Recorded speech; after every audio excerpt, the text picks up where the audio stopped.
Time remapping. What is time remapping for?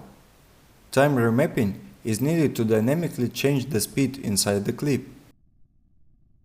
Most often, we don't need a smooth speed change, and Premiere users do the following. For example, we divide a whole clip into 3 parts. We will make 2 splices and set the speed of 400% for the first and third fragments using speed and duration. The speed changes instantly with this method.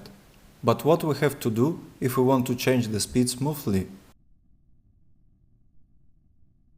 To do it, we go to Effect Controls and find Time Remapping, where the clip speed is 100%. We need to turn on the stopwatch and put the first point on a special panel to start changing it dynamically. Unlike the points of other parameters, the time remapping points have a beginning and an end. 2 points are already at the point itself, and they have an interval where the speed changes. Here we see the period of speed change on the left and right. Therefore, if we raise the left part of the speed, and length of the clip will change because its speed has become, for example, 200%. And after this interval, the clip speed will return to 100%.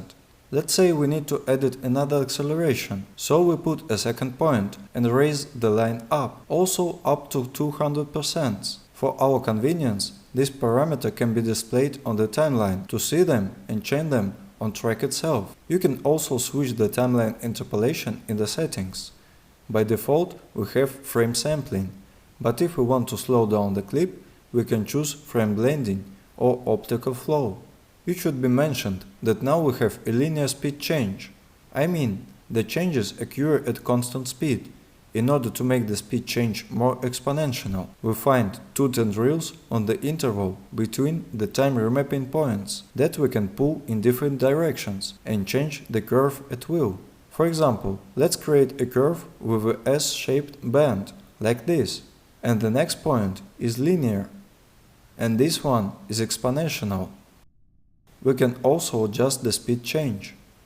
Let's make the second point S-shaped. This is how time remapping works.